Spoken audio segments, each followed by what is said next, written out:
The famous British philosopher Bertrand Russell states, "The more intense has been the religion of any period, and the more profound has been the dogmatic belief, the greater has been the cruelty, and the worse has been the state of affairs."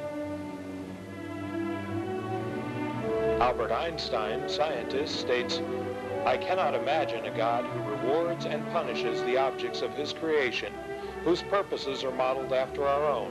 A God, in short, who is but a reflection of human frailty. Neither can I believe that the individual survives the death of his body, although feeble souls harbor such thoughts through fear or ridiculous egotism."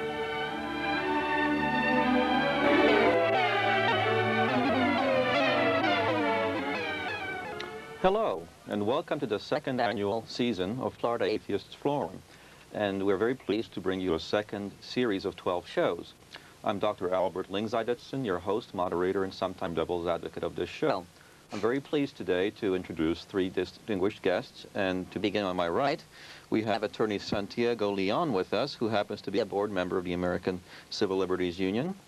Secondly, we have perhaps our most infamous and notorious member, Brent Yaciw, who I have learned has become the state humanist of the year and who seems to infuriate more religious folk than any others. Congratulations, Brent, and welcome. And last but certainly not least, I'm most pleased to welcome my friend Christos Tzanetakos, who is the president of Atheists of Florida. Our topic today will be dealing with the separation between church and state, and most notably the rather alarming developments in this area, specifically in the state of Florida, as has recently been evinced by such events as a consideration of a law to allow public prayer in public schools at assemblies. And secondly, I understand there's also been the passage of a National Day of Prayer and similarly a proposed Day of Prayer in Florida. And to begin with the first development first, I'd like to ask Santiago if we could perhaps elaborate on exactly what the status is of the considered law that would allow, I understand, student-led prayers in public school assemblies, convocations, etc. And do you feel perhaps this will be challenged and declared unconstitutional anytime soon? Well, wait, that law hasn't happened, and fortunately, and were it passed, I think there's a very good chance that it would ultimately be found unconstitutional, because it would put, there has been considerable consideration of even more innocuous forms of promotion of religion. For example, moments of silence in school classrooms. Moments of silence were found to be, in effect, intended as opportunities for religious observance and occasions which would put those who were not religious observers under pressure, and they were invalidated. I think it's always interesting to note that this is one of the easiest or one of the most obvious instances of the application of the general principle that the price of liberty is eternal vigilance, because the church-state issue never really quite seems to go away. The quote from Bertrand Russell was interesting that we start out with, because he talked about the intensity of religious fervor has led to, and then he went in one direction. It might, it's worth pointing out that that intensity of religious fervor in a certain period of our history led to the enactment of the First Amendment, or the part of the First Amendment which treats of religion, which was very much a reaction to things that the, I should say founding persons, but they all happen to be male, so, and they're commonly referred to as the Founding Fathers. But in any event, when they put the First Amendment in place, they were reacting to pressures which they had experienced in their own lifetimes. Well, if I could elaborate on this question a little further, I understand that the Florida legislature has ruled and does allow private student groups to meet and discuss religious topics after school hours in the public schools. And at one of the universities I have currently been employed in, which is Florida International University, I witnessed a mass being held on Ash Wednesday not long ago at Florida International University's South Campus. And this greatly offended me that at a public university, a state university, I had to witness this spectacle of superstitious ritual. I, as a matter of fact, made a complaint to your organization, the American Civil Liberties Union, telling them that this is very offensive to me because I have to attend in order to fulfill my teaching duties, and why is it permissible? And they considered my plea and answered that, in fact, this is allowed. So my question to you is this: why is it that it is legal and permissible to have a mass at a public state institute or state university and have private gatherings of religious organizations at public schools after school, yet you seem to feel that this prayer consideration will ultimately be struck down as unconstitutional? Well, I think you have to draw a distinction, and believe me, this is not an easy field in which to draw clear lines. And if you were ever to review a compilation of all the decisions of the Supreme Court over the years on these issues about whether it was permissible to, for instance, assist religious schools in the purchase of non-religious textbooks, whether it was permissible to provide transportation to school for people in religious schools. There's currently a case about to be considered by the Supreme Court concerning whether it's permissible to have public a subsidy for special education provided in a religious school context. These aren't easy questions. I think that one way of looking at your particular situation is that if the university indeed opens itself and opens the use of its facilities to the use of any group, be it a student group or a community group, regardless of the content of the group's ideological message, so to speak, be it anything from the Civil Liberties Union to the American Nazi Party to B'nai B'rith to the Young Americans for Freedom. I mean, just what is to cite a variety of groups. If indeed the facilities are open for the use of the community, as long as they don't wreck the place or maybe directly advocate people going out and burning down the campus, then it would be difficult, and in fact it might almost get the state impermissibly intertwined with religion for the state to be having to make a decision about what was and was not a religious observance and therefore wasn't or was permissible use of the facilities. We have tended to avoid the situation where we have to, and in fact the Supreme Court, for example, on conscientious objection, that has been ruled to be something where if you were going to allow people to be exempt from selective service, from service in the military on account of problems of conscience, you could not limit that to people just acting out of religious conviction, because that would impermissibly involve the state in the business of deciding what was and wasn't religion. That brings up another point that is often an absurdity of these ideas of a prayer in the school. They always, or I shouldn't say they always, but they often use the term a non-sectarian prayer. Which that sounds like an oxymoron. Which never has and never will exist. I mean, in some cases, a non-sectarian prayer could actually be offensive to someone who is of a particular religion, and actually someone who is truly a Christian who actually reads their own Bible.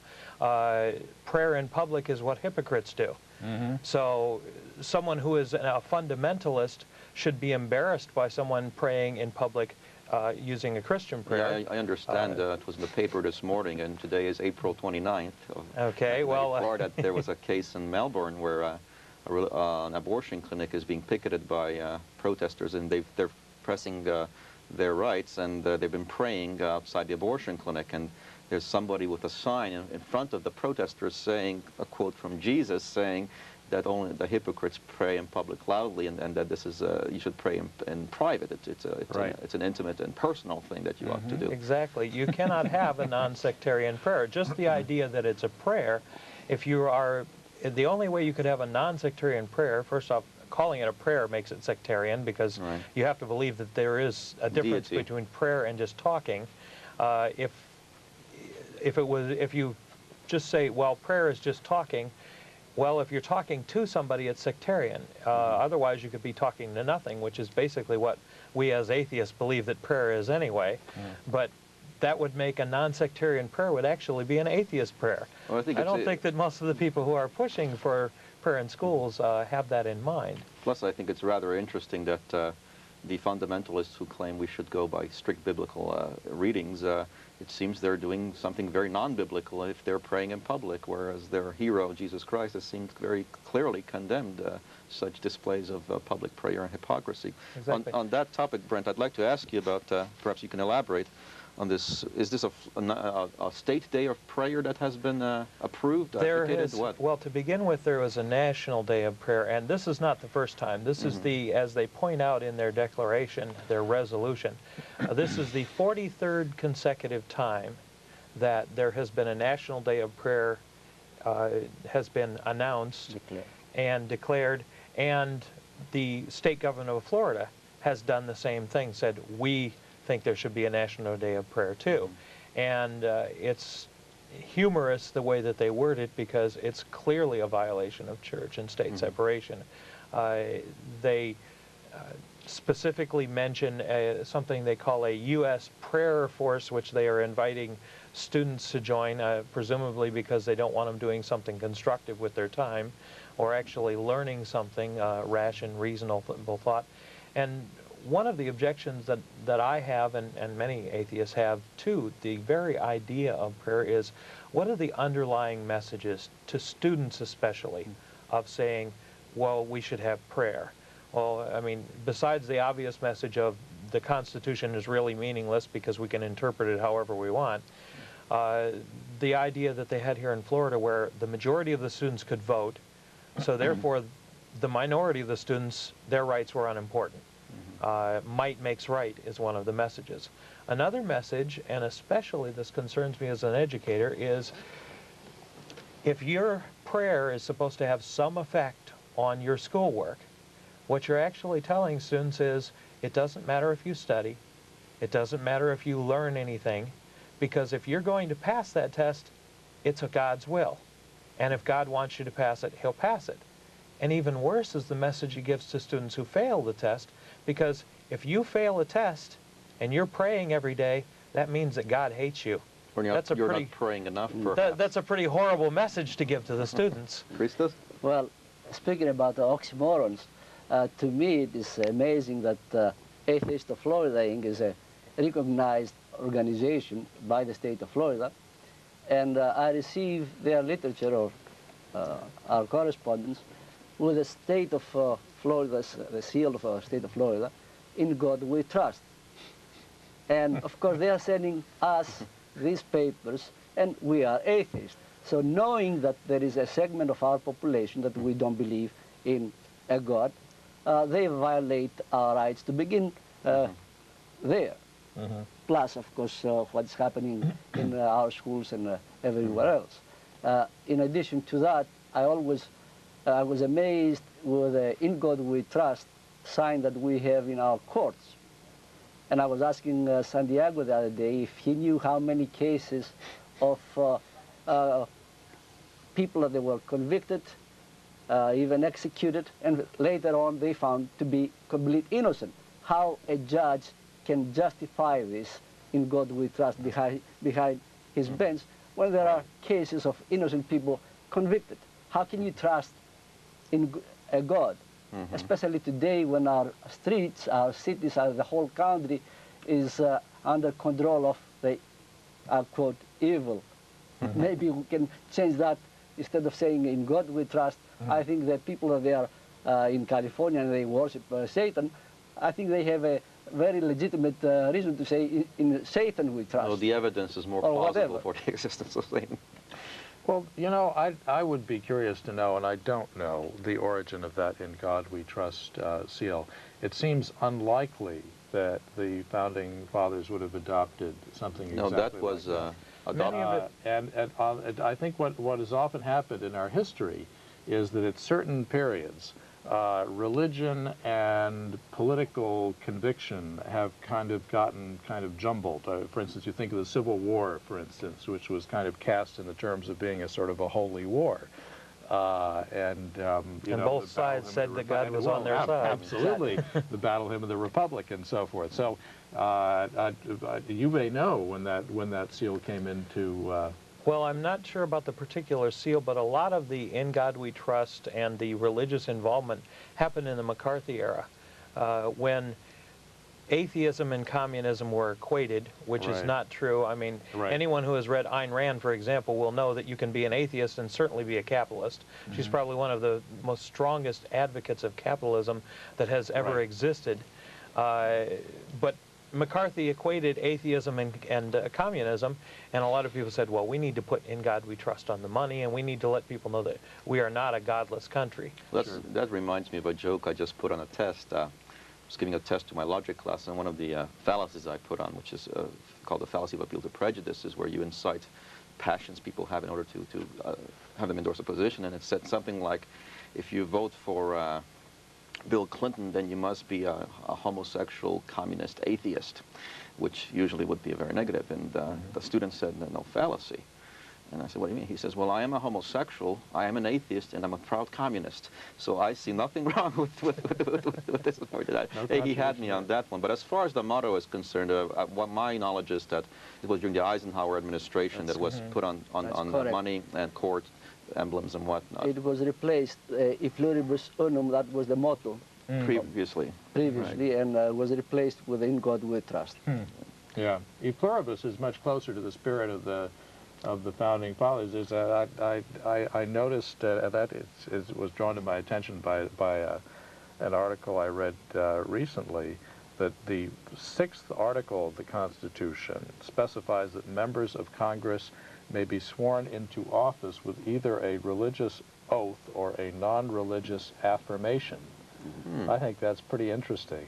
I mean, that in effect embodies a kind of a pluralistic spirit. Actually, would be ideal if the president and all the officials give their oath on our Constitution.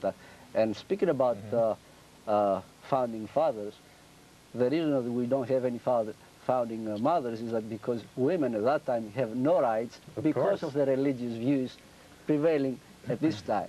They didn't have right to vote, they didn't have right to own property, and so on and so on. So we came a little bit ahead right now, especially with the organizations like NOW and all the other feminist movement. Well, if I can change the topic of conversation just slightly, I want to relate an incident that I became aware of about 2 weeks ago. An acquaintance of mine woke up at 3 o'clock in the morning to hear a terrible, terrible howling of a dog. And he went outside and to investigate where this noise was coming from, and he went to his fence and he heard this dog just howling and yelping with terrible pain. And he looked across his fence and he saw across in his neighbor's yard a group of Haitians with machetes chopping a dog into bits, starting at the legs. Heavens. The man, who is a very sensitive animal lover, went back inside his home, brought out a gun and his cellular phone. He pointed the gun at the individuals with the machetes, told them to immediately cease what they were doing and get on the ground, and he called the police and reported this act of animal cruelty. The police came out, proceeded to arrest him for aggravated assault with a firearm and for interfering, you heard it here first, with a religious ceremony.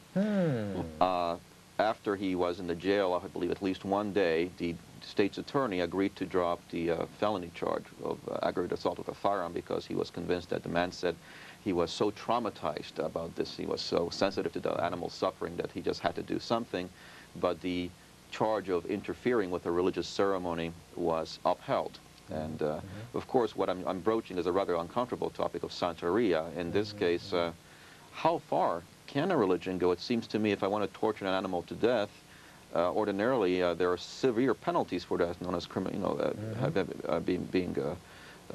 or doing acts of that nature. But if it's under the rubric of some kind of religious ceremony, just about anything goes. Well, how far can a religion push this under this ruling? It's an interesting point. I think that the Santeria cases that have been considered up to this point have been based factually on the premise of a relatively quick and painless death to the sacrificial object. So I think it presents a case which may not have been confronted, really.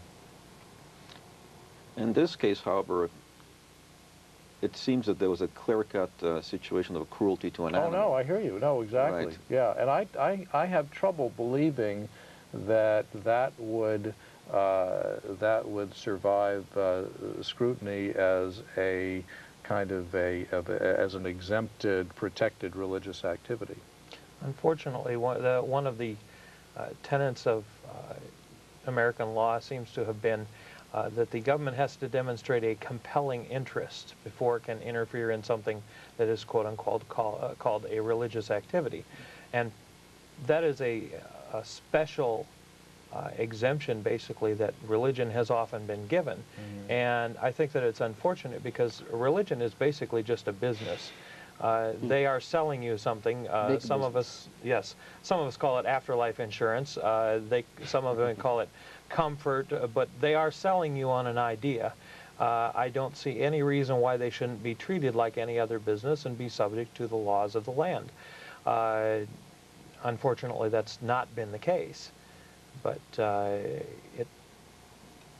government oftentimes has trouble over the idea of, well, what's more important here?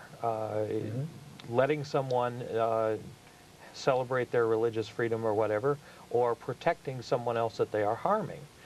This happens a lot when it comes to these cases of like Christian Scientists that will let their children die, let them go without medical aid. Doesn't the government have a compelling interest in protecting the life of that child that should supersede the religious rights of the parents?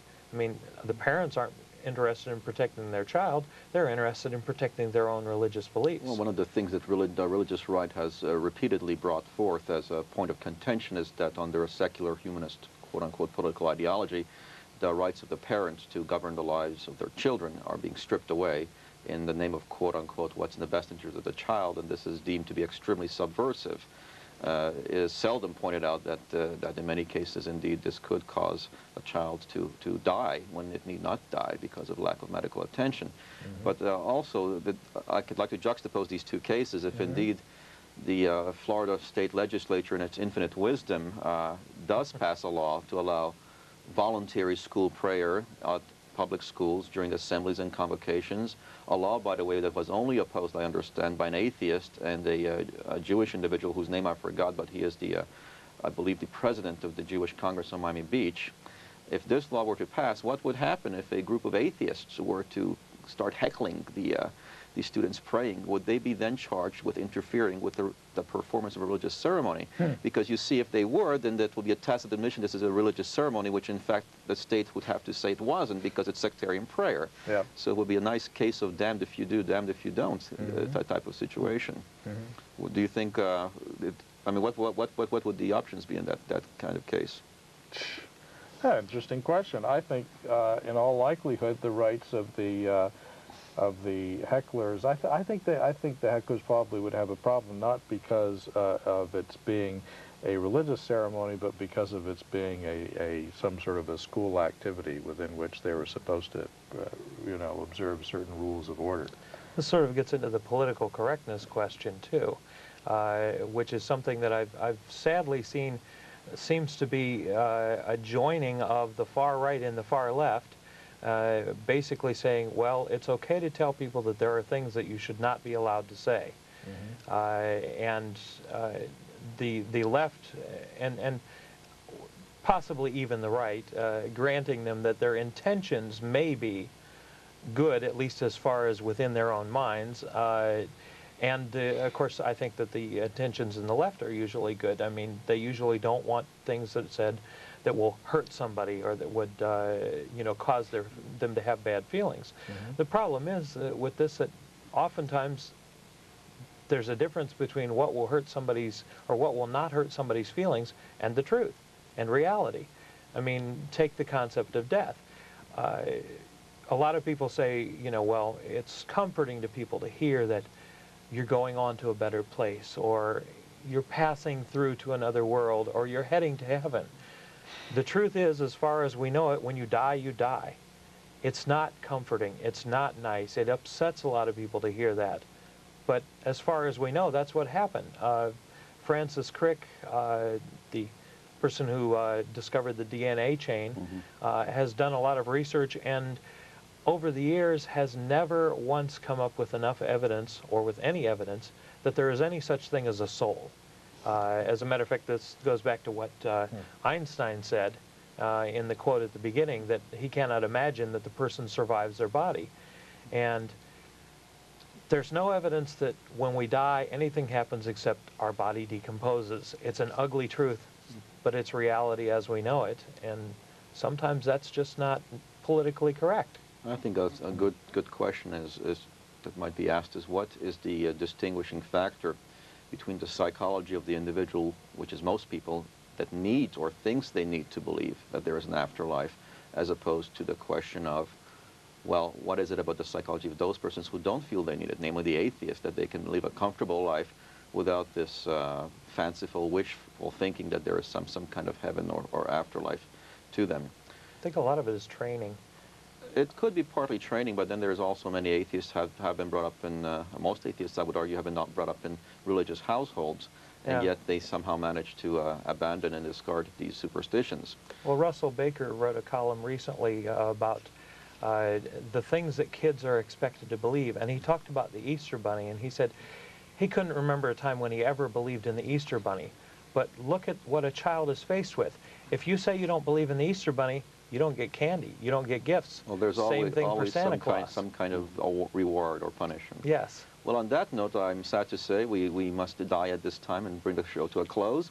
And thank you all again for being with us. And for those of you in the audience, if you would like to receive our newsletter, it is the Atheists of Florida newsletter, and we'd be happy to send it to you if you send us a request to the address shown on the closing credits. There are 2 addresses, one for Miami, one for Tampa. And thank you again for being with us. I'm Dr. Albert E. Lyngzeidelson for Atheists of Florida Forum. Goodbye.